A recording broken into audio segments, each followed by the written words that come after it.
Bueno, tú sabes que a veces uno en la escuela de medios de producción audiovisual se sorprende de que los muchachos tomen o toquen temas que son muy actuales y que pueden ser susceptibles a una buena producción audiovisual. El trimestre pasado en la EMPA, un muchacho muy joven, estaba tratando las últimas elecciones de la Unión Europea, donde ganó la extrema derecha, que ha sido acusada mundialmente de fascista. Ah, en este semestre que terminó, en el anterior. El trimestre anterior, Ok, trimestre anterior. ok. Entonces, el muchacho puso al abuelo en su proyecto de guión, al abuelo viendo un canal de noticias donde se anunciaba que había ganado la extrema izquierda, la extrema derecha, perdón, y el abuelo emocionado se levantó y levantó la mano derecha en señal de El fascista, saludo, el el saludo, saludo nazi, el ¿no? saludo exacto. Y era que el abuelo decía que ahora sí vamos a ordenar el mundo porque el mundo está demasiado mal y necesitamos ordenarlo, ¿no? Eso, y el muchacho Coño, se chamo. sorprende y después entiende que el abuelo era fascista en la época de Mussolini. Pero fíjate que hay siempre esa vaina,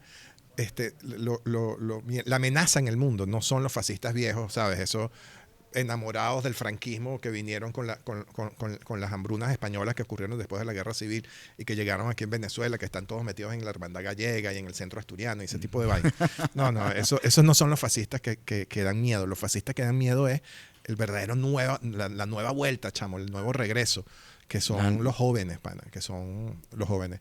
¿Tú te has dado cuenta que, mira, estamos aquí ya grabando? bueno, sí, bueno, hola a todas y todos, estamos en Sin Aula ni Set Y aquí estamos Antonio Núñez Aldazoro. y Oscar Vázquez Corazpe, profesores de la Escuela de Medios y Producción de Ávila. Y además tenemos unos acompañantes nuevos. Tenemos al señor Calavera, que se parece a... Sí, el- no es Skeletor, es el otro, el de Marvel, el de la el de calavera Marvel, roja. sí, Ese porque como además Red tremendo Skull. nazi. Tremendo nazi, tremendo Sí. nazi.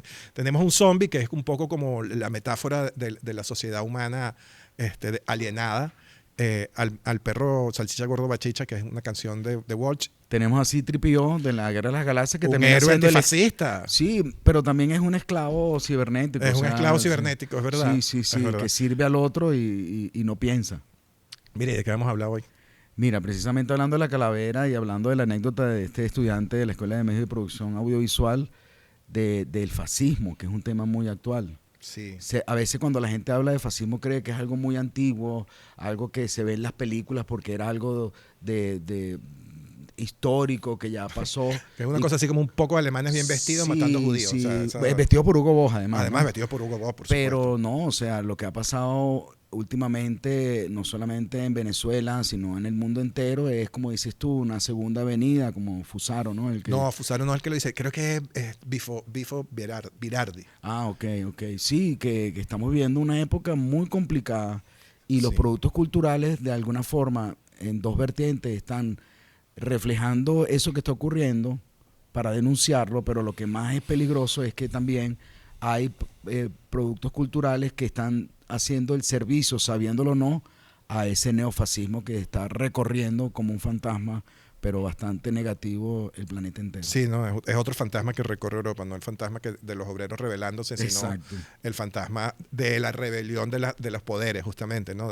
Sí. Del 1% construyendo una nueva, un ejército de zombies Y a que no su es un favor. fantasma, es real. Sí, ojalá fuera un fantasma. Entonces ahí hay que empezarse a preguntar, bueno, ¿y cuál es el rol, de alguna forma, que juega la realización audiovisual, el cine, la televisión y las redes sociales en esta segunda avenida? ¿Cuál es el rol que juegan ellos? O sea, ¿cuál es la ideología? ¿De qué ideología tiene el O, cine? o- o- o pensar pues que toda producción audiovisual, de alguna forma, si es una representación de la realidad Ujú. y de una realidad social y una realidad política, una realidad histórica, ese correlato de la realidad tiene ideología. Porque, como hablamos una vez, un sujeto o un colectivo de sujetos están vertiendo en la producción de ese audiovisual la visión que tienen de mundo. Sí. Y entonces esa visión de mundo siempre es ideológica, no desde el punto de vista político, sino como un sistema de creencias o como dije, una visión de mundo. Y una de las visiones de mundo que hemos visto en el cine, tanto en la crítica como también en la reproducción cultural de esa visión de mundo, precisamente es el fascismo. Claro, pero ese fascismo no va a ser el fascismo del bigotico, o sea, no hay un nuevo, o sea, hay un nuevo sujeto y eso es una cosa que uno tiene como que empaparse de eso. Primero, lo que tú dices, vamos a mirar el asunto ideológico. Con el asunto ideológico pasa que ideología son muchas cosas, o sea, para algunas personas ideología es ideario político, pero eso no es lo que nosotros estamos hablando aquí. En la filosofía es enmascaramiento de la realidad. Cualquier cosa que tú tomes como realidad y está enmascarando la realidad real es ideológico. Hay otra gente que dice que la realidad es una construcción ideológica y que lo real es lo que no se accede justamente porque la construcción ideológica lo impide. Entonces, fíjate que hay muchas cosas. Como sea, en estas últimas dos acepciones hay una sola cosa en común que es muy poderosa y es que tú estás inmerso en la ideología.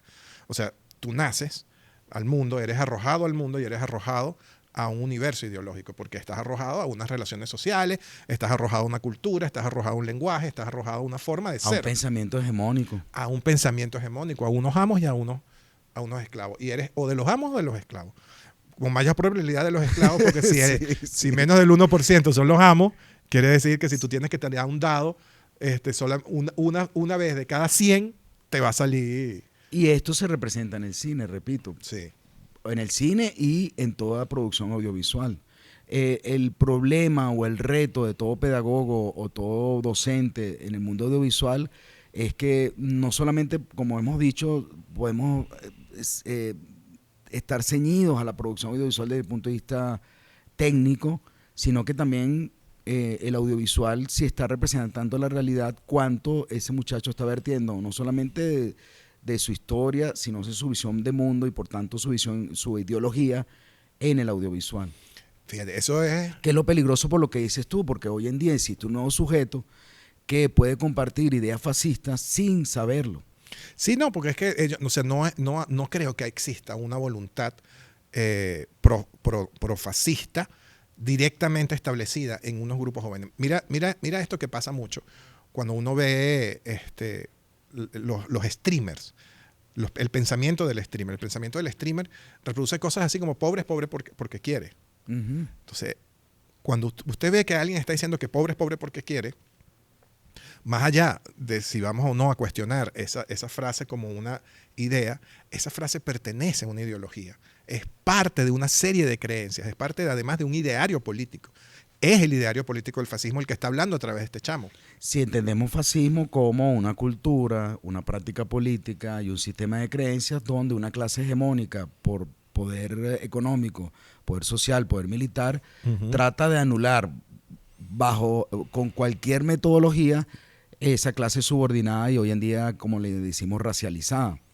Entonces, ¿qué ocurre? Cuando ya tú dices pobre es porque quiere, ya hay una clase hegemónica que está hablando de una clase subordinada. Sí. Y por eso es que a veces uno se asusta cuando una persona utiliza esa frase y no puede aceptar por esa ingenuidad, por no decir ignorancia, sobre que es algo muy, muy fascista. Claro, esa es una forma, que yo creo que esa es como una de las maneras de vivir el fascismo en la realización audiovisual.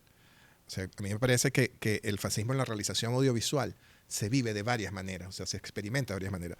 La última, por ejemplo, la última vez que... Romantizado e invisibilizado la mayoría de las veces. Sí, y otras veces por la calle del medio. Ah, sí, claro. Porque fíjate lo que me pasa. Yo entro en YouTube y sabes que YouTube te pone un video, te cuelga un video adelante, arriba de todo el feed de YouTube. Entonces, ese video que me cuelga, una de cada 10 veces, es un video de un grupo que se llama La Sociedad de Atlas, que Sociedad de Atlas, está basado en un libro que es La Rebelión de Atlas, de Ayn Rand, que es una especie de proto-nazi norteamericana. Claro, posiblemente la gente que sigue a Ayn Rand me va a decir, ya no es nazi, nazis son ustedes, los comunistas. Pero entonces, fíjate qué loco, ¿no? Que la gente equipare esas dos cosas. Pero Ayn Rand escribió el decálogo para el cine norteamericano que utilizó McCarthy para no permitir la entrada de valores antinorteamericanos, es decir, para perseguir una ideología, un ideario político y para perseguir además trabajadores dentro de la industria que no estuvieran alineados con el anticomunismo de la Guerra Fría. Entonces era una persecución política dentro de Estados Unidos. Ella escribió el manual con el que este señor se guiaba, cómo debía ser. Y entre otras muchas cosas, una oda al individualismo, donde se supone que hay sujetos fuertes que son exitosos. Esa idea del sujeto fuerte, del superhombre, está siempre asociada al fascismo. Y a mí me sale una propaganda de ellos una de cada 10 veces que yo entro a YouTube desde mi celular.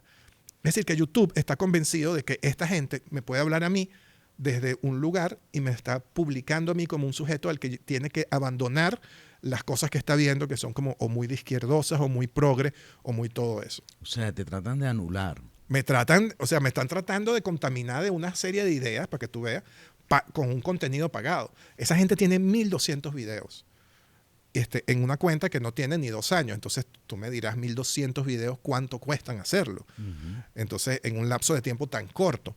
Y por otro lado, estas cosas así como, por ejemplo, cuando tú ves a un influencer, este nuevo sujeto social de las redes sociales que está dentro de la realización audiovisual, haciendo un trabajo de influenciador de opiniones, porque eso es lo que es un influencer.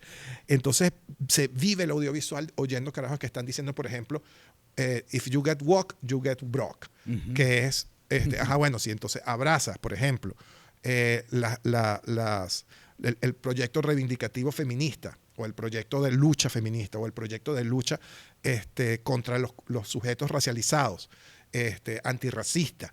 Si tú abrazas eso en una película, utilizan ese término de inclusión forzada, uh-huh, que lo acuñan como un eufemismo para decir, bueno, o sea, a nosotros no nos forzaron la inclusión cuando me pintaron a Cleopatra de blanca. Uh-huh. O sea, no era el mundo egipcio, un mundo blanqueado con inclusión forzada de blancos en un mundo que era negro.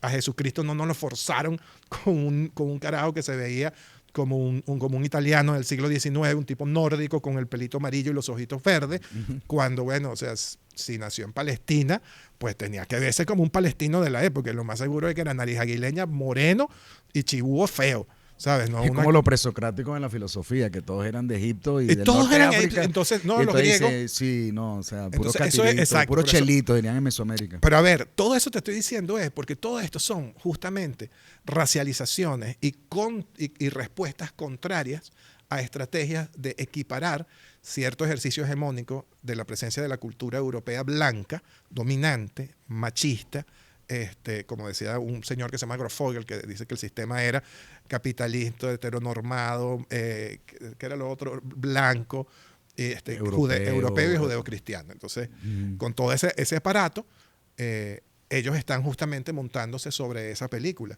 Y son influencers que de repente son gente que está opinando cualquier cosa. Y ahí es donde viene la otra cosa. Están opinando cualquier cosa y a nosotros nos meten en una especie de lavadora, y así se vive el fascismo en el audiovisual, que yo creo que es una cosa muy importante, que es recurriendo a un sesgo cognitivo, que es el sesgo de Dunning-Kruger.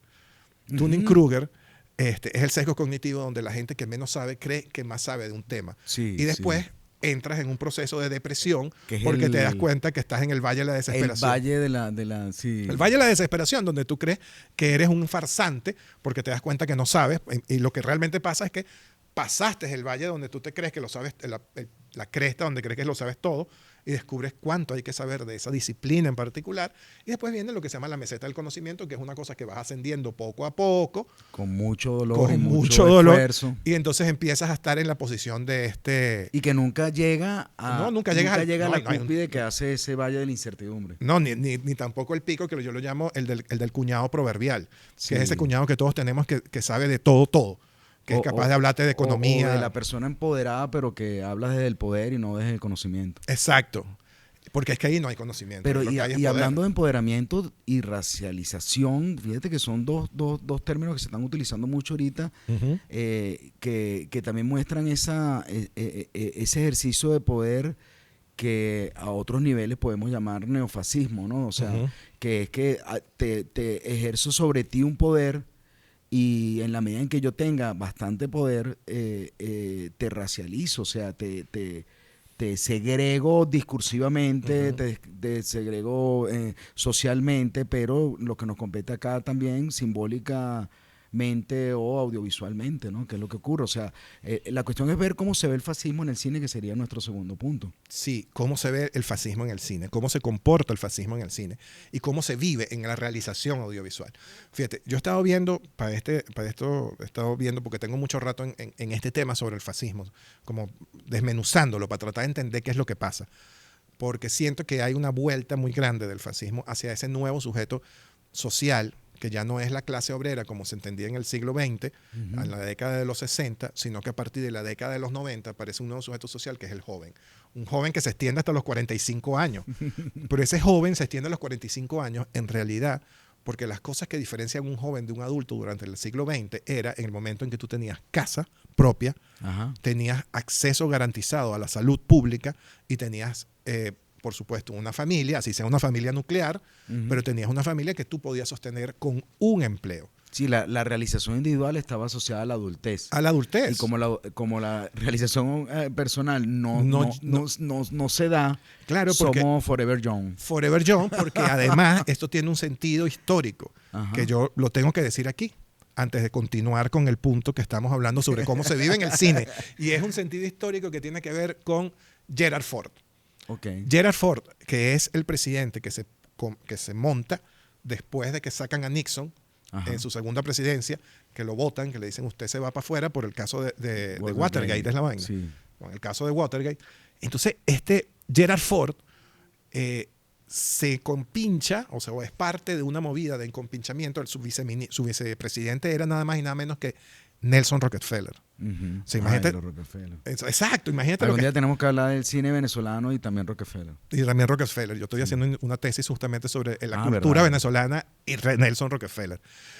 Bueno, la cosa es que este señor y la señora Margaret Thatcher, que era su par en Inglaterra, desmontan el estado de bienestar. Ellos dicen en el año 74 y 75, hasta aquí llegó el estado de bienestar. A partir de ahora, el trabajador promedio de Europa y el mundo ya no va a aumentar sus ganancias al mismo tiempo que aumenta su productividad.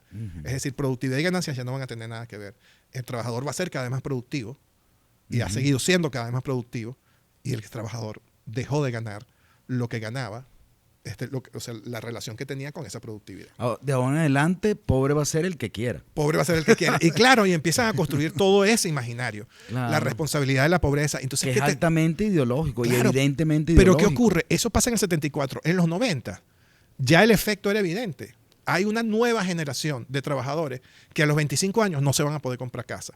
Que a los 30 años no se van a poder comprar una casa. Con la burbuja, que a los 35 años... O con la burbuja hipotecaria en los Estados Unidos tenía la casa y se la quitaron. Y se la quitaron. Exacto. O sea, que echaron para atrás. Sí la tenían y ya no la tienen más. Entonces, en ese proceso, se crea una juventud permanente. Jamás vas a poder ser un adulto. ¿Y qué es lo que consumen los jóvenes? Chuchería. ¿Y qué es lo que tienen? Bueno, tenemos buenos iPhone, pero no podemos pagar una casa. Podemos pagar un iPhone con cachea. Así va la propaganda de las dos cosas. Entonces podemos pagar un celular caro con un sistema de crédito ficticio, porque además no tenemos crédito bancario. En ninguna parte del mundo se le está dando crédito a la gente. Las tarjetas de crédito no existen ya en ninguna parte del mundo. Porque no se le da crédito. Porque no se les puede dar crédito a una gente que tiene un trabajo precarizado, que va a durar 3 meses en un trabajo y se va a ir. Esa es la realidad. Y entonces todo el mundo está trabajando como si fuera su primer trabajo, y tienes 35 años y trabajas como si estuvieras trabajando por primera vez en un café. Chicas y chicos, no queremos que se disolucionen de la vida. Esa es justamente, pero sí, ahí es donde está la cosa. Entonces, ahí la izquierda, ahí es donde entra el mensaje del audiovisual, el mensaje del fascismo, el mensaje de una cosa que llaman el alt-right pipeline, que quiere decir algo así como las cañerías de la derecha alternativa, que es como tú te metes en una cañería y entras muchacho y sales fascista.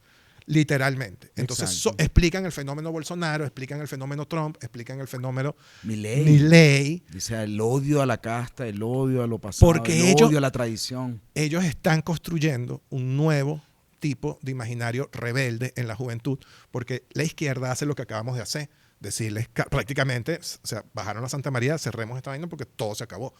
Y ellos que dicen, no, toda esa vaina es mentira, el cambio global y el cambio climático es mentira. O sea, desautorizan todo el aparato de lectura de la realidad con el que separa, por ejemplo, la izquierda, o que separan las ciencias sociales, porque no solamente la izquierda, sino las ciencias sociales de izquierda y de derecha, y entonces ellos, al desautorizar todo ese conocimiento, ellos pueden darte un horizonte futuro donde además te realizas tú individualmente. Y es algo muy, muy descomunal, un miedo enorme, oceánico, porque las redes sociales O sea, la producción audiovisual y el consumo cultural audiovisual es ahora por redes sociales, y en redes sociales donde más se reproduce, se divulga y se coloca ese tipo de mensajes hacia la juventud. Y además se logra otra cosa, que es la pertenencia a un grupo. Fíjate que vivir Sí, el fascismo... algo que es muy de red social, la comunidad, pertenecer a una comunidad, sí, de odio y, pertenecer a una sentirse reconocido. Y sentirse reconocido. Todo esto que estamos diciéndolo porque estamos tratando de ver cómo se vive el fascismo en la realidad de la realización audiovisual dentro del cine, dentro de las redes sociales. Lo que llamamos antes los comunicadores la realidad mediática. La realidad mediática. Pero ahora es una cosa muy compleja.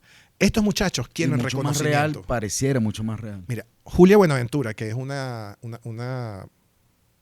investigadora sobre arte y política, una señora muy interesante, una muchacha realmente, una muchacha muy interesante colombiana. Ella tiene un trabajo que acaba de lanzar sobre el personaje este que se voló, el bolsonarista, que era un candidato bolsonarista que explotó por error tratando de poner 2 dispositivos explosivos en la Corte Suprema de Justicia de Brasil, que no se llama así, pero que, bueno, que hace la figura de eso. Entonces, en la Corte Federal, creo. Entonces, el tipo se voló. Él lo que quería era reconocimiento. Él dijo que lo iba a hacer. Claro, se equivoca y explota. La idea no era martirizarse, la idea era ser un héroe. Y todo esto está operando dentro de una lógica que es que el muchacho quiere ser un héroe. Aquí nosotros vivimos eso, muchachos que querían volverse héroes sociales, que tuvieran reconocimiento no en sus pares, sino en las clases altas, que las clases altas le dijeran, oye, qué buen muchacho eres, qué bien estás haciendo lo que tú estás haciendo. Claro. Y esa operación de reconocimiento de la clase alta hacia esa persona, él siente que lo eleva y lo extrae de la pobreza. Lo desracionaliza. Sí, y le permite a él pensar que su pobreza y la posible mediocridad en donde la educación y toda esta cosa ha sido neoliberalizada, él puede acceder a una realización económica milagrosa. Sea, que es lo que promete Milei. Deja de ser pobre porque no quiso ser pobre. Exacto. Al costo que sea. Al costo que sea. Todos esos elementos construyen un nuevo sujeto de derecha. Un nuevo sujeto de derecha que es joven, claro, entendiendo joven como alguien que va entre los 16 años y los 35 años. O sea, una juventud bien prolongada, porque es la gente que... Ya estamos pasados nosotros. No, ya caduco. Por suerte. No, nosotros por suerte tenemos blue jean y tenemos una franelita. Sí, y él tiene a Cortázar en una camisa que parece Engel, pero no, Engel joven. Una vez una señora en el edificio me dijo, yo también soy de botas José Gregorio. ¡Qué maravilla! Yo nunca he visto una foto de José Gregorio Hernández con Chivas. Ese de José Gregorio era cuando vino de Isnotú. Sí, pero es interesante esto del eterno joven, porque hay un escritor de derecha, Laje, que una vez yo estaba leyendo investigando sobre pensamiento crítico, donde él precisamente enaltecía las personas que se sienten adultas temprano, Uh-huh. que es algo muy también del fascismo extremo, la extrema derecha, y los eternos jóvenes que nunca se enserian, ¿no? Claro. Sí, exacto. Eso, pero fíjate tú. Y que por tanto no importa la edad, tú lo pones en 35, pero que no importa la edad, son susceptibles a estos mensajes neofascistas que están llenando la producción audiovisual, están llenando la distribución de esa producción audiovisual. Y además están llenando lo que se comparte audiovisualmente. Porque es que los jóvenes, no solamente eso, sino que ellos comparten estos fragmentos de información en sus propias redes, y al compartir esos fragmentos de información son reconocidos en la comunidad. O sea, y las redes sociales evidentemente están operando con unos intereses que a mí me parecen muy oscuros, porque resulta que todo esto finalmente funciona por unos algoritmos. Ya la distribución cinematográfica que tenía que ver con mercado y audiencia cinematográfica y lugares de exhibición, ya no funciona así. Ahora hay un algoritmo, una máquina que está pensando, o un programa que está pensando maquinalmente qué se muestra y qué no se muestra, cuándo se muestra y a quién se le muestra. Y en ese acto de ordenar la distribución y la exhibición, hay unos criterios que a mí me parecen que empiezan a ser cuestionables, porque ¿cómo es posible que los mensajes de odio sean más visibles que mensajes más virales? ¿Cómo es posible que el fake news llegue antes? Mira, ¿cómo se vive el audiovisual? ¿Cómo se vive el fascismo en el audiovisual? Hay 2 cosas que quiero decirte. La primera era eso que hablaba Julia sobre el reconocimiento. Y la segunda es sobre la construcción del acontecimiento, que es una idea que yo la tomo de otro realizador audiovisual que se llama, coño, no sé cómo se llama, pero su programa se llama Café Kioto. Ajá, Mira, hay sí, una luz bueno. que parpadeó. Café Kioto es muy visto, sí. Café Kioto es muy visto. Ese chamo es una barbaridad, es un estudioso de las ciencias sociales. ¿Y qué es lo que dice él del audiovisual? ¿Qué es lo que dice él de la derecha y el fascismo? Que ellos construyen el acontecimiento en las redes sociales. Sí, Es decir, el principio también que del fake news, ¿no? Y el principio del falso, fake news, el falso positivo. el falso positivo, el fake news, todo eso es la construcción del acontecimiento. Ahora, él se basa en un semiólogo argentino que vio eso para los ensayos de todo esto que estamos viviendo en la Argentina de la dictadura militar de Videla y de la Junta Militar. En esa Argentina fue que él hizo el análisis de cómo se construye el acontecimiento, cómo la noticia era capaz de volver criminales a los montoneros que estaban resistiendo una dictadura militar. Entonces, en esa construcción del acontecimiento, resulta que hoy en día los héroes de la lucha contra el fascismo son los norteamericanos. Los Avengers. Los Avengers.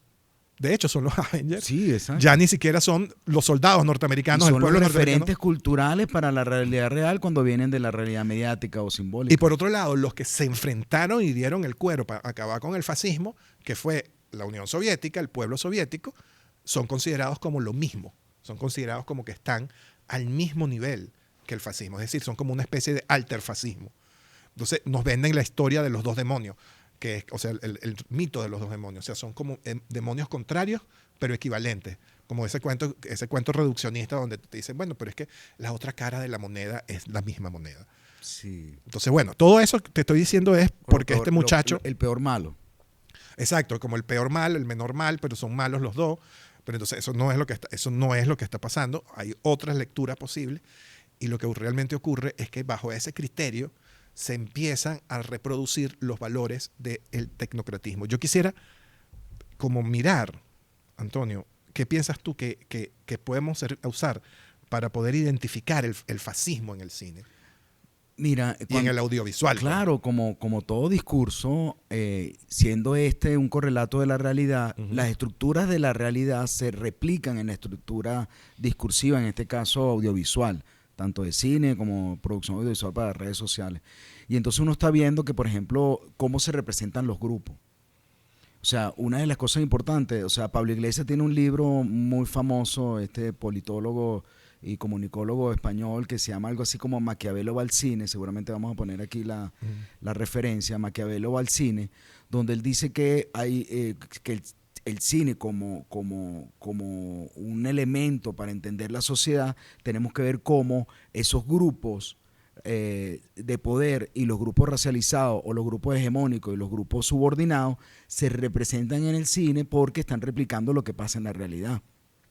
Entonces, eso es muy importante porque cuando uno hace un análisis narratológico, tú puedes ver la ideología y ver si hay fascismo. Por ejemplo, cómo se presentan los personajes, qué acciones, qué atributos se le anexan a esos personajes, qué acciones acometen esos personajes, esas acciones cómo afectan a otros grupos y entonces a los grupos subordinados. Y resulta interesante porque cualquier estudiante que nosotros tenemos en la Escuela de Medios de Producción Audiovisual de Ávila TV, que haya visto el lenguaje audiovisual, que haya visto semiótica del discurso audiovisual y que haya visto, por ejemplo, no sé, con Manuel, dirección, que él habla también de estas cosas porque es filósofo, empieza a entender cómo se presentan esas ideologías en el cine y el peligro de estas ideologías, porque si las ideologías son sistemas de creencias de un grupo determinado, el grupo dominante tiene un sistema de creencias y el grupo de resistencia o el grupo racializado o el grupo que es objeto de ese poder hegemónico también tiene un sistema de creencias. Pero a veces, que es lo que nos preocupa, los muchachos, como dices tú, los jóvenes, no tienen ese entrenamiento político ideológico para entender si están reproduciendo aquello que le afecta en la vida, está reproduciendo en el discurso audiovisual aquello que le afecta directamente en la vida cotidiana o en su vida material, en su mundo intramundano, dirían los filósofos. Fíjate, a mí me da, aquí tenemos un zombie, yo lo llamo Baldomero. ¿Por qué? No lo sé. Pero ese zombie... Que lo hizo Malú. Me lo hizo Malú Rengifo, sí. Vamos a hacer... Ex estudiante mía en la Escuela de Comunicación Social también. Ah, sí. Ella se graduó, ¿verdad? Está en eso. Ah, muy bien. Como muchos de nosotros que terminamos doctorados así a los... eternos estudiantes, claro. Los eternos estudiantes, o sea, todo menos tesis, le dicen. TMT. Te- Sí. Bueno, a nosotros, yo te quería decir que esta cosa de los zombies me recuerda un problema que es el problema de la alienación de la clase social, o sea, de cómo tú vas perdiendo una relación con el producto de tu trabajo. Ya el trabajo está desconcentrado, o sea, ningún trabajador pasa más de 6 años, de hecho no pasan más de 2 años en un solo trabajo. Y esto es una cosa que quiero decir porque cuando miramos a los jóvenes, nosotros estamos mirando a los jóvenes con nuestra idea de juventud, Sí. que es muchachitos hasta los 25 años. Pero en realidad el joven es lo que antes era el obrero industrial. O sea, un obrero industrial de 25 años en 1960 en Venezuela tenía casa. Un empleado de banco de Venezuela en 1980 tenía casa. Y yo no estoy diciendo, es que todo pasado fue mejor. No. Yo lo que estoy diciendo es que cuando destruyes el estado de bienestar, destruyes Que fue un proyecto global y no claro, localizado en Venezuela, no como fue mucha gente exacto. cree. Fue un pacto que se hicieron Gerald Ford y Margaret Thatcher. Y Y después, después Reagan, y después Reagan lo y además con un discurso ideológico para algunos neofascistas que fue también el neoliberalismo. O sea, las clases poderosas vamos a gobernar el mundo, pero también vamos a terminar de ratificar la hegemonía de los grupos subordinados y los periafuera, como te gusta decir. exacto, la periafuera. Ya serán grupos lanzados al vacío abisal de Fano. de Fano, exacto. O sea, ni siquiera Lo existimos. que Fogel dice el no ser. Y Fuimos por eso es que a no ser. veces, lo que hemos hablado también, el sueño de emigrar a un país que vamos a decir, del centro, no de la periafuera, es salir también de este, Del territorio de este del no espacio ser. abisal de Claro. invisibilidad que tenemos. O salirlo a través del reconocimiento justamente en el Cueste lo universo que del cueste. audiovisual. Cueste lo que cueste. Sí. Cueste lo que cueste. Que eso explica también, Oscar, esto que se ha comentado sobre los youtubers y los influencers, que nunca habían hablado de política, pero que les pagaron un sueldo. Y tuvieron un lapso de tuvieron tiempo. un lapso y cobraron, y entonces utilizaron esa comunidad que habían construido hablando de videojuegos, hablando de los gamers o los youtubers de arte, cultura y espectáculo, que de repente se pusieron a hablar de política. Y es algo que no pasa solamente en Venezuela. No, algo que se eso- ha criticado sobre todo en países de la periafuera, El Salvador, Colombia, pero sobre todo en los Estados Unidos. Bueno, en los Estados Unidos se ha criticado en el caso ahorita de las acciones contra migrantes y personas racializadas árabes en Inglaterra, obligó a la prohibición de mensajes y de cuentas específicas desde donde emanaban esos mensajes. O sea, el mundo entero está viviendo ese revival y no es un revival normal.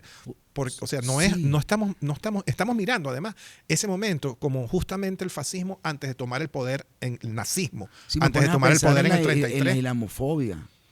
en la Que islamofobia, también claro.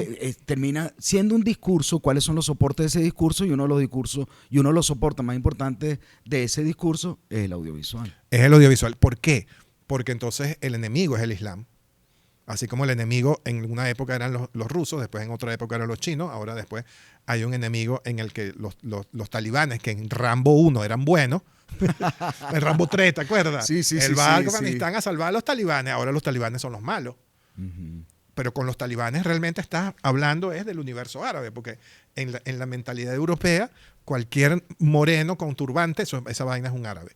Y entonces árabe tiene bombas, y entonces es terrorista. Y está un montón de elementos de estigmatización.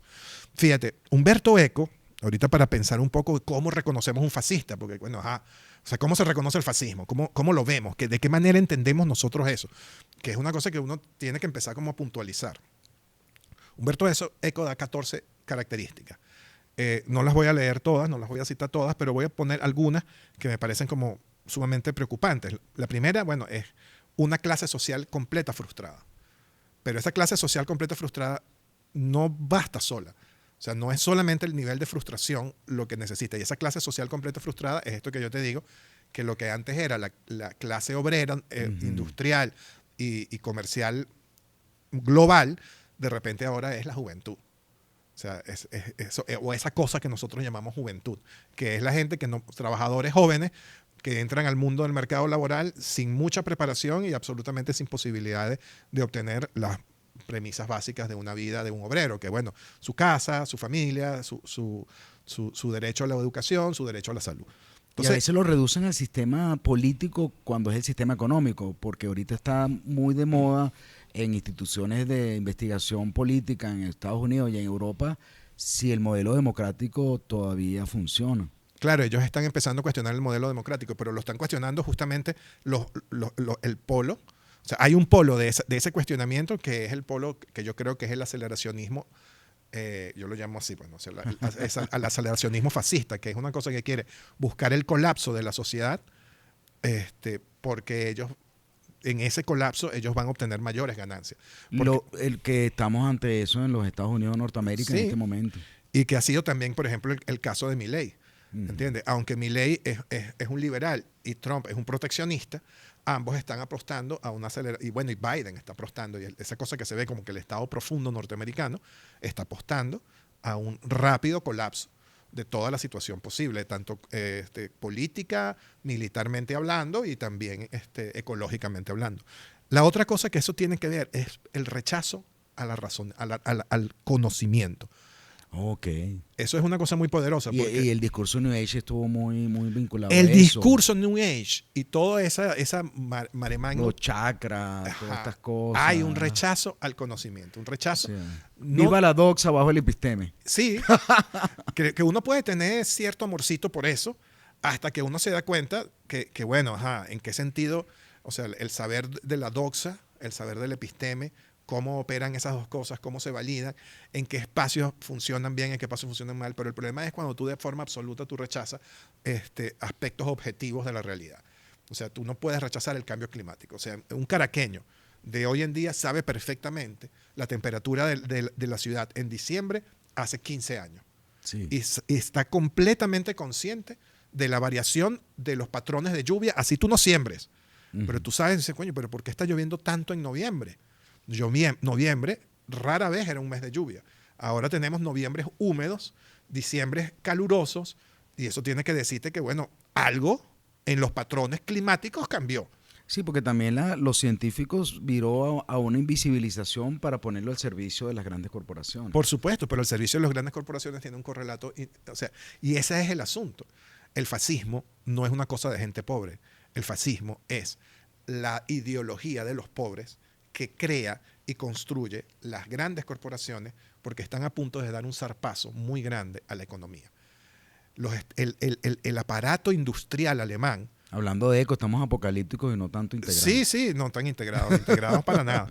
Pero bueno. Que nos van a regañar los productores si no hablamos del discurso audiovisual. Estamos claro, politólogos o sociólogos. Sociólogo mareado. Está bien. Dándonos batazos ahí. Sí. Pero, a ver, todo esto se sostiene. O sea, tú dices que estas categorías de eco las podemos mirar en el discurso. En el audiovisual. En el audiovisual. ¿Qué podemos encontrar con una clase social frustrada? Coño, ese poco muchachitos que se la pasan mirando un celular. O sea, este es esto. Que a veces tenemos nosotros aquí porque Caro nos dice, sí, nos manda mensajes. Este gesto, sí, es el gesto de un chamo frustrado, el gesto del dedito, el infinito scroll. Claro, porque esta realidad es más hermosa que esta realidad. Y aquí están los mensajes en donde una clase social alienada encuentra, por ejemplo, la negación a la catástrofe. Porque la negación al cambio climático es la negación a la catástrofe, la negación al conocimiento. O sea, oye, desarrolla tu chakra, porque si desarrollas tu chakra y te alineas, revoluciona tu mundo. Revoluciona tu mundo. Sí. Revoluciona tu mundo. Claro, revoluciona tu mundo, porque entonces vas a dejar. Un filósofo en el salón me hablaba mucho de eso. Vas a dejar de ser pobre, porque pobre es el que quiere. ¿Entiendes? Entonces, tu abundancia puede estar relacionada posiblemente con una correcta aplicación de acupuntura. Yo no estoy diciendo que este conocimiento sea falso. Yo lo que estoy diciendo es que en las redes sociales, los que hablan de esto en las redes sociales, para tratar de justificar una situación de éxito y alcance inmediato, sin ningún tipo de racionalidad económica, sin entender además el contexto económico donde eso está, te están cayendo a coba. Claro, te están mojoneando. Y eso se utiliza como soporte otra vez. Claro. El discurso audiovisual, y utiliza los canales del discurso audiovisual para su colocación en esa juventud que está susceptible a ese tipo de mensajes. El coaching ontológico del discurso audiovisual. O sea, yo vi eso. Yo vi eso. No, yo lo leí un tipo dice, yo soy coach ontológico. Y yo me caí de culo. Y cuando yo veo tu realidad. Sí, cuando yo vi el ser, tu facilitador. Cambio el ser. Porque el coaching ontológico es sobre el ser. Entonces, ¿qué es lo que ellos optan? Optan por la acción antes que la razón. O sea, eso dice Humberto Eco. Y fíjate, en el discurso audiovisual está exactamente eso. El coaching ontológico es decir, bueno, pero haz y no pienses en lo que estás haciendo. No hagas una reflexión sobre el contexto y la realidad o sobre el impacto de tu acción. Actúa. ¿Qué otra cosa? El fake news. O sea, el fake news no es el mundo de las redes sociales que nosotros vivimos. Sí. O sea, hace poco dijeron Y que... los pseudoeventos, como decías tú, el acontecimiento construido, la acción de relaciones públicas convertida en noticia. En noticia. Exacto, es redacción de acciones públicas convertidas en noticia. A mí me asusta, por ejemplo, cuando dicen, fulano de tal está preso. Entonces todo el mundo reacciona como si fulano de tal estuviera preso. O porque es de un lado, porque es de otro, porque es de una forma, porque es de otra. Y después resulta que ni hay una orden de captura, ni el tipo está preso, ni jamás. O sea, el tipo está en su casa porque bañándose. Buscan activar eso que llaman solidaridad automática. Y opera como una verdad. Y después cuando esa verdad es desmontada, es olvidada. Ya el efecto ocurrió. Sí. Ya el efecto ocurrió. Entonces, eso también es una cosa que es la oposición a la crítica analítica. Esa es la naturaleza del fake news. Y hablando del audiovisual, me pone a pensar algo que decía mi profesor de Psicología Social en la universidad, que saludo si alguna vez ve esto, como decimos siempre, Leoncio Barrio, que él decía, por ejemplo, la telenovela venezolana, la gente lo tomaba como realidad. Sí, claro. O sea, ese es el poder del discurso audiovisual, porque él contaba, creo que está en un libro, que Rebeca González una vez estaba esperando una camionetica aquí en El Silencio y era la mala de Lupita Ferrer, y una señora se bajaron de una camionetica y le cayeron a golpe para que no le hiciera la vida imposible a Lupita Ferrer en la noche. No. Confunden la realidad mediática con la realidad real. Pero es que todos lo hacemos. Sí, Eso no es. Que esto con el fascismo es... Fíjate tú que yo le decía a mis estudiantes una vez que nada novedoso es nuevo. Yo les echaba la anécdota de la llegada del tren, que es una de las primeras imágenes que se proyectó aquí en Venezuela, hizo que la gente se quitara, que también pasó con los hermanos Lumière. Con los hermanos Lumière, los tipos están proyectando la llegada de un tren que ellos simplemente grabaron. Sí, y claro, la gente se apartó y salió corriendo y se quitó la silla porque dijo que si ese mole entraba a la habitación, les pasaba por encima. Claro. Porque venía en ese sentido. Y ellos dijeron, no, yo me quito antes de que el tren me aplaste. Entonces, esa risa que a nosotros nos da es la misma risa que podría producir cuando tú te apiadas de un youtuber que, o por ejemplo, te apiadas de la ruptura o te parece preocupante la ruptura de Shakira con Piqué. Una cosa que ya pasó hace mucho tiempo. Nosotros aspiramos que muchos se apiaden de nosotros. Se apiaden. Se apiaden de esto que estamos haciendo. Sí, a veces, lo que hablamos, más importante estar pendiente del juicio de Johnny Depp con su esposa. En ese momento histórico, exacto. O de Shakira con Piqué y bueno, y mi realidad es poco importante, ¿no? O todas las nuevas rupturas y cosas. Entonces, esa relación con ese mundo que lo construye como realidad, tanto en el fake news como en la vida de los ricos y famosos, es de lo que nosotros estamos pendientes. Sí. Hay también Crips. Pero eso mismo también pasa a nivel de chiste con esta otra cosa. Si yo agarro y llego a un restaurante en Caracas vestido como un árabe y de repente me quito la cosa así y tengo un montón de bombas, la gente ¿qué va a hacer? Va a salir corriendo. Claro. ¿Me entiendes? Porque están condicionadas por el discurso audiovisual Porque están condicionados, porque se ha creado un culpable externo. Se ha creado un sujeto enemigo. Y si lo hago en un aeropuerto, lo más seguro es que vaya preso o que me peguen un tiro en la cabeza. Claro. De hecho, hay un protocolo para eso. Sí, de hecho. Pero el asunto es que se ha construido ese enemigo. O sea, si yo llego con un maletín, con bombas de verdad y vestido como un hombre blanco occidental, lo más seguro es que no me pase nada. Y además que me vea como un rico. ¿Entiendes? Porque no soy el enemigo. No soy el enemigo construido desde el mundo del audiovisual. Sí, la gente aplaudiendo con lo de Bin Laden, la gente aplaudiendo con lo de Todos estos ejemplos que estamos citando son lo que dice Humberto Eco fase por fase sobre lo que es el fascismo. Y mira cómo todo eso está presente en la realidad audiovisual. La construcción del líder. Uh-huh.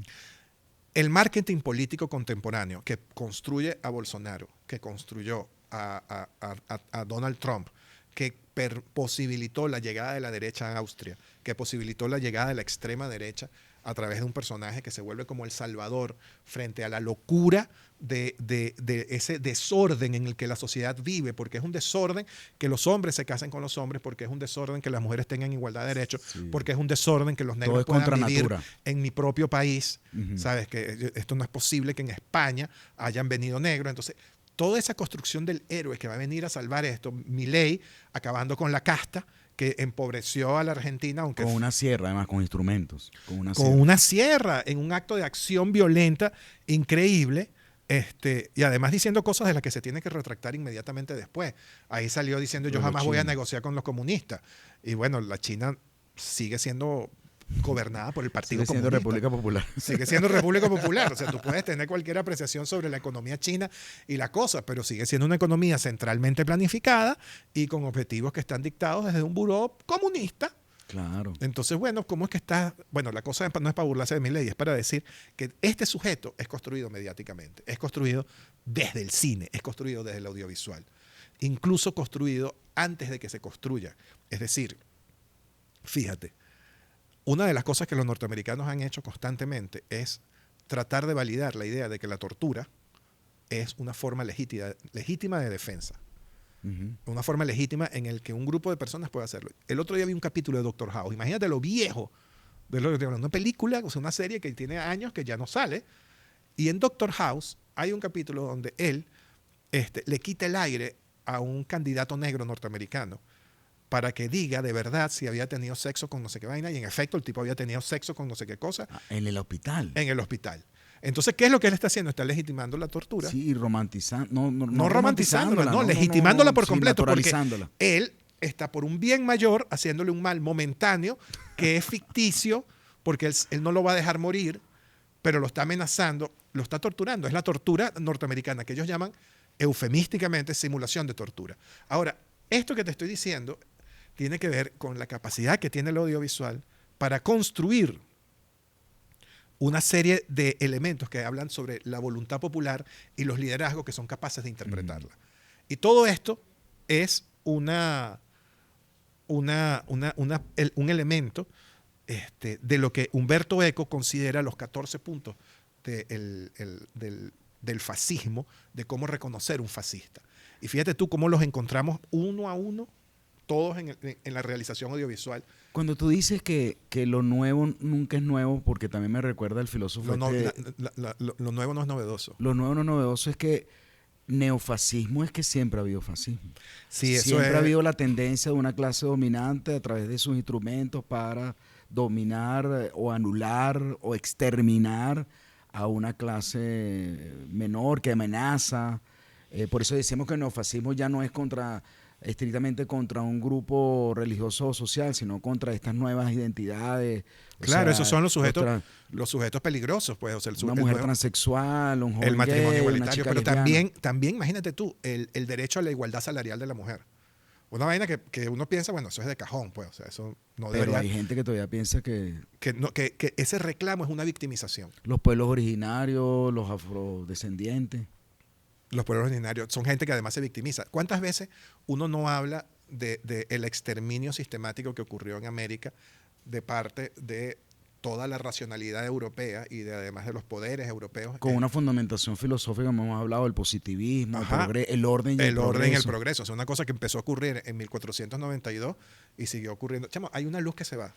Hay una luz que va así y le promete dejarnos oscuras. Yo creo que nos están vigilando. Yo creo que sí, nos están vigilando en el como dijo aquel, sí, en el bombillo. En el bombillo. Bueno, porque también la cultura, ¿cómo se llama? La cuestión de la vigilancia, ¿cómo le llaman? La dictadura de la vigilancia. La dictadura de la vigilancia, vigilar y castigar. Sí. Otra vez Foucault, ¿vale? Otra vez Foucault. Es que es difícil escapar de ese señor, yo lo sé. Ahora, este neofascismo, el cine o el discurso visual, ¿se ha valido de él? ¿O hay como un diálogo permanente? ¿O el cine se ha valido de él o el fascismo se ha utilizado el cine? Yo siento que el fascismo ha utilizado el cine. Yo siento que, claro, también nosotros tenemos que... ¿Te acuerdas que una vez siempre dijimos que la realización audiovisual es una realización que tiene como diferentes niveles de interés? Hay diferentes sujetos que están involucrados.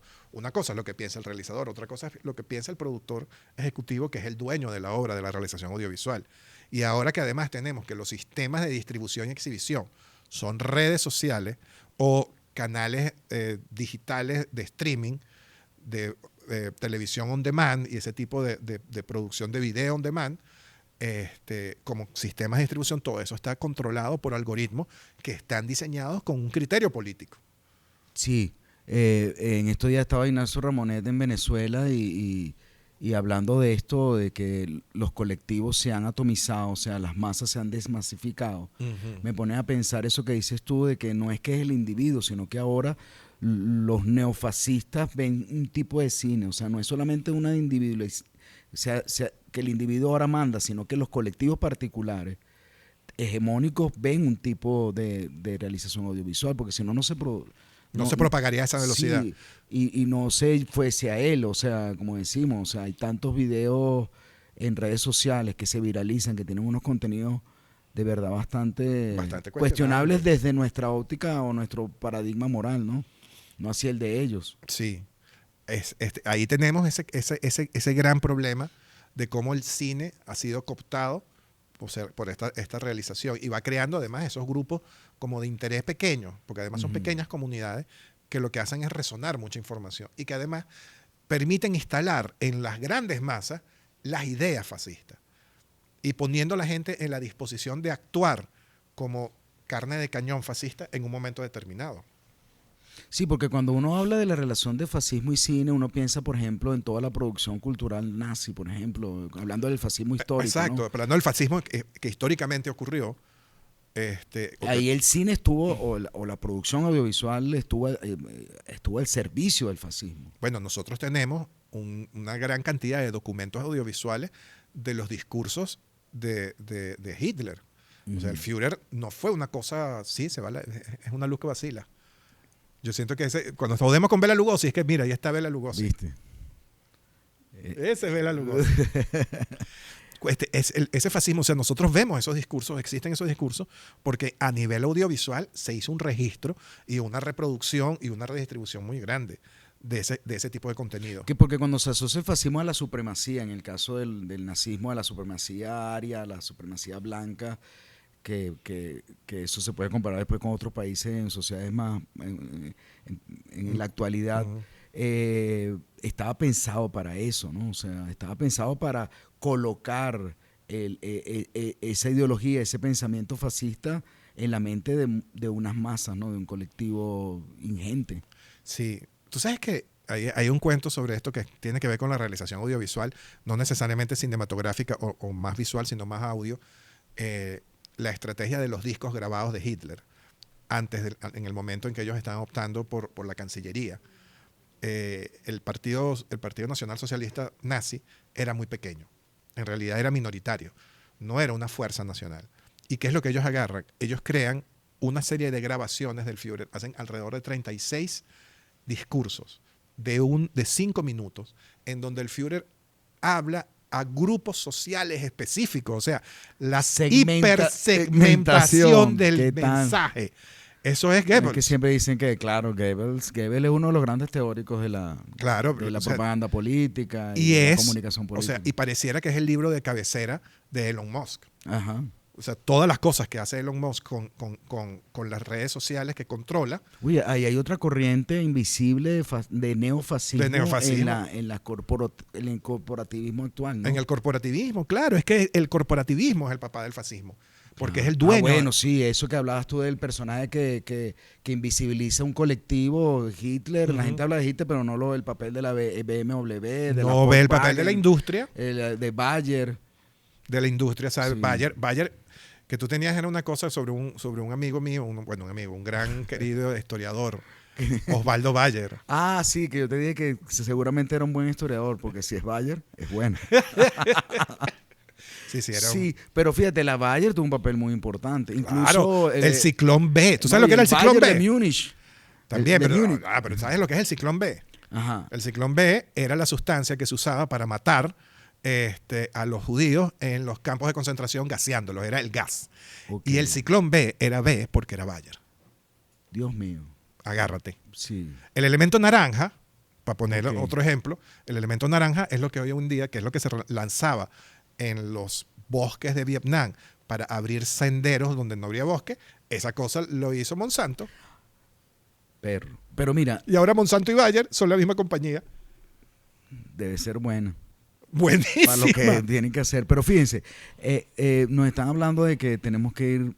Falta un elemento muy importante, que es que hay dos cosas que queremos resaltar. Por ejemplo, hablamos de cómo el cine, cómo el fascismo se ha valido del cine para hacer lo que tiene que hacer, pero también cómo el cine ha criticado históricamente el fascismo, Y ¿no? es ahí donde yo quería llegar.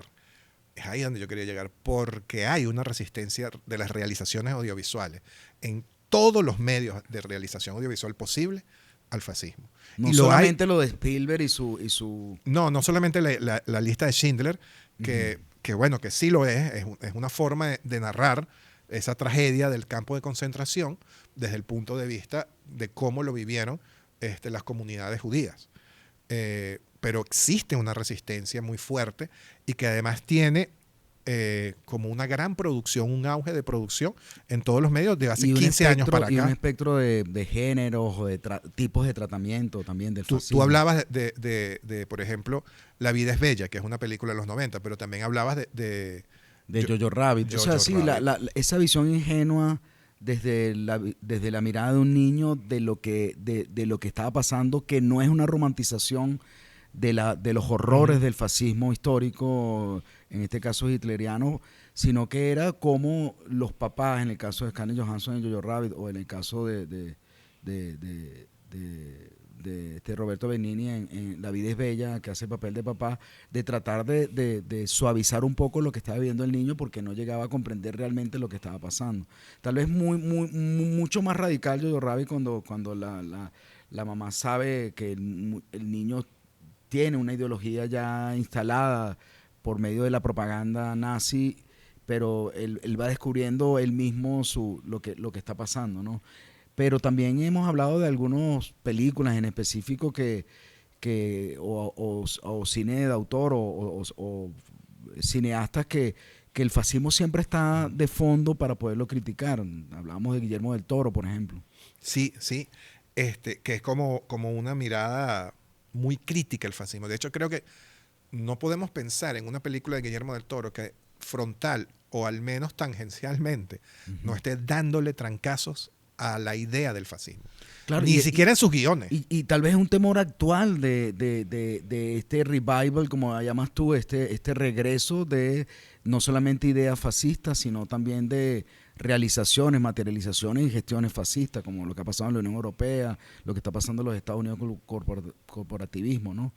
Sí. Porque las formas del agua, el laberinto del fauno, Hellboy, tienen un trasfondo, un escenario y fascista, ¿no? Incluso de actualización del fascismo, ¿no? Pensando en Hellboy, ¿no? Sí, bueno, ahorita en Venezuela está ocurriendo justamente un encuentro internacional antifascista. Exacto. Entonces, Deberían ver esas películas. deberían verse películas. Y la otra que también nos conmovió mucho, Pinocho, que ya habla no de un fascismo nazi, sino del fascismo de Mussolini. De Mussolini, ¿no? Pero que, de hecho, Humberto Eco dice que es el fascismo de Mussolini el que le da el nombre al fascismo de Mussolini, porque a diferencia del franquismo y del nazismo, el fascismo de Mussolini era una mezcolanza tan grande de cosas que permitía una descripción abierta de esa forma política del fascismo.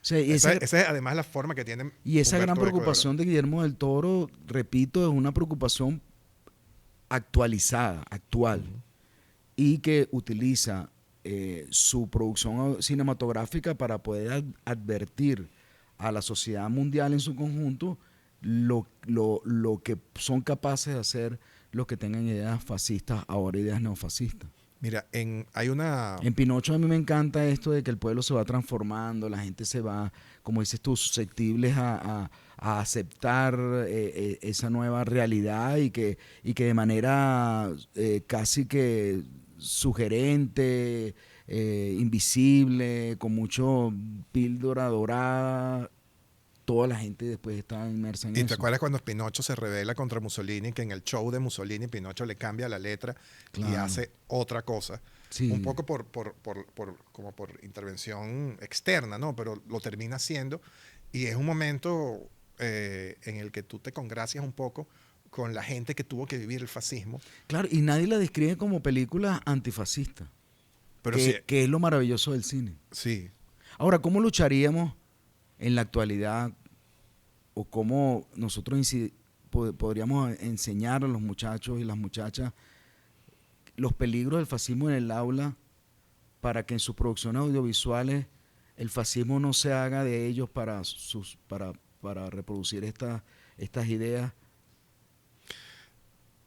Es complicado. Sí, yo quería... Siendo yo quería los jóvenes lo más hacer así como susceptibles. que, me repite la pregunta, porque es que es demasiado... O sea, yo como O sea, no es nunca, fácil. como docente, yo sé que tú también eres un apasionante de la docencia, como docente a veces no todos están conscientes de que una de las grandes tareas del docente universitario, de secundaria, de primaria, de sistemas formales educativos no universitarios como la Escuela de Medios de Producción de Ávila TV, que tratamos de que los muchachos, como nació esa Escuela de Medios de Producción Audiovisual, tomen conciencia de que estamos en la periafuera, que somos, ellos son parte de grupos sociales racializados o segregados o dominados. Esa conciencia, o sea, fíjate tú. O sea, conciencia crítica debería ser siempre el fin último, ¿no? El fin último, crítico. sí, pero hay varias cosas, porque el ejercicio crítico, hay una broma que he estado leyendo sobre psicoanálisis últimamente, yo todavía no lo comprendo muy bien, solamente te voy a dar como la sensación que me queda después de leer el asunto de esto sobre psicoanálisis. Bueno, dicen que Lacan hay que leerlo así, ¿no? O sea, tratar de no comprenderlo, sino de sentir lo que quiso comunicar. Sí, porque él no fue claro. Porque era muy buen psicólogo y muy mal escritor. No, mentira. Pero, o sea, la cuestión es que el pensamiento del psicoanalista, cuando plantea una situación de este tipo, como un trauma que está negado, la aproximación directa es siempre una estrategia equivocada. O sea, la verbalización del otro es como el camino hacia donde tú tienes que optar, como que él pueda darse cuenta a sí mismo de qué es lo que está pasando. Es un Sí, proceso la terapia es aflorar el trauma, aflorar el trauma. para enfrentarlo. Claro, eso tiene un Un poco lo montón que de hace Guillermo del dimensiones. Toro entonces. Un poco como lo que hace Guillermo, que él aflora el trauma. No señala el trauma, no lo muestra, sino que hace poco estábamos hablando, un compañero aquí nos estaba diciendo que le daba miedo de Guillermo del Toro. Ajá. Y eso me parece muy bien. O sea, El laberinto del fauno tiene que ser una película que te produzca miedo porque estás viviendo el fascismo. No estás viviendo otra cosa. Estás viviendo el momento en que el fascismo gana la guerra civil y se instala como el poder hegemónico en España, con todo lo que eso implica. Opera, claro, y opera ya con sus herramientas y sus métodos. Con sus métodos. Entonces, bueno, esa película tiene que ser una película terrorífica. Y no puede ser de otra forma. Claro. Y ese acto traumático en que se vuelve la película de Guillermo del Toro es un poco un momento liberador, porque empiezas a poder hablar del trauma. Empiezas a poder hablar de eso. Y aunque eso está hablando de un trauma pasado, yo creo que a nosotros nos toca hablar de un trauma presente, que es la imposibilidad de darle un sentido de futuro a una comunidad que ha perdido su noción de tejido social, o sea, su estructura de tejido social. Sí, como tú decías, una juventud sin telos, sin un fin esplendoroso de realización personal. Eso por un lado, pero al mismo tiempo sin el tejido que construye la posibilidad de ese telos. Porque esa cosa que decía Ramonet, que tú siempre dices, bueno, la desmasificación. La desmasificación es el papá de todo esto. En un sentido que nosotros hemos vivido, nada nuevo, es novedoso, hemos vivido ese proceso desde el comienzo del siglo XX, en donde al tejido social obrero se le ha estado dinamitando constantemente la capacidad de solidaridad, de empatía, de compromiso, de equipo, de fuerza común, siendo además evidentemente una fuerza común porque son los que construyen el mundo en el que vivimos, o los que construimos el mundo en el que vivimos todavía hoy en día. Los trabajadores, así sean los jóvenes que trabajan en un café o los jóvenes que están haciendo mototaxi, son los que mueven el mundo, son los, como dirías Ali Primera, son los que levantan el sol, son los que acuestan el sol. Entonces ellos, ese grupo social no tiene tejido social, ha perdido el tejido social, se ha destejido el tejido social. Entonces hay que volver a tejerlo, por lo menos simbólicamente. Nosotros tenemos que darle a los muchachos herramientas para que ellos se miren como una comunidad. Yo creo que como hacemos en la EMPA, tiene sentido entonces esto del trabajo de grupo, entender que la producción audiovisual es un colectivo, entender que tienen que hablar de sus propias historias y las historias de sus comunidades. Yo creo que de alguna forma vamos en ese camino de que ellos entiendan cuáles son las amenazas actuales, no solamente los traumas pasados, como dices tú, sino también los traumas actuales. O lo que ha generado esta realidad. Y estos traumas que están en proceso, ¿no? Y estos traumas que están en proceso, esa sensación de frustración generalizada. nosotros tenemos que darle a esos compañeros que desde el tejido que ellos están construyendo, la frustración desaparece. Porque la frustración no se condice con la esperanza de poder hacer las cosas en conjunto. Y en ese sentido, sí es verdad, la EMPA tiene una respuesta que no es la respuesta que está en cómo nosotros les echamos el cuento a ellos y en qué carajo le estamos diciendo, sino en cómo los ponemos a trabajar a ellos. En una cosa que es la materialidad pura del hacer. Un poco como Samuel Robinson, como Simón Rodríguez, que es aprender haciendo. Esto es sumamente importante porque es liberarte haciendo. Es Exacto. conseguir realizándote con el trabajo. Con el trabajo y realmente, con el trabajo colectivo. Exacto. Que ellos asumen eso. Entonces, eso creo que es como la enseñanza más importante que nos llevamos y es que es además el acto de resistencia que tenemos aquí desde la EMPA y que bueno, y que es la razón de ser de este podcast. Exacto, te iba a decir que tratamos de replicar aquí en Sin Aula ni Set, seguir hablando de las cosas que hablamos en el aula, pero fuera del aula. Fuera del aula, y quizás. Y en un set hoy bastante especial. Especial, sí. Hoy con una invitada que estaba aquí volando con nosotros. Ah, bueno, sí, yo no la traje, pero... Es que yo creo que la trajo la calavera. La calavera o el zombie, uno de los dos. Es que pusimos toda la muerte ahí, pues. Bueno, creo que hablamos de lo que teníamos que hablar, aunque preocupamos algo a nuestros productores, pero... Sí, pues yo creo que nuestros productores están más preocupados por la luz y no se dieron cuenta de lo que nosotros decimos. Ah, qué bueno, qué bueno. Nos dio la oportunidad de decir las cosas que queríamos decir. Y en la forma en que la queríamos decir más bueno, o menos. Esta fue otra edición de Sin Habla ni Set. Oscar Vázquez Corazpe. Y Antonio Núñez Aldazoro. Creo que nos vemos entonces la próxima vez para seguir hablando de la producción audiovisual y de la juventud venezolana que necesita una orientación urgente. Y bueno, nosotros que también necesitamos una orientación urgente. Y fomentar el pensamiento crítico. Chao. Chao.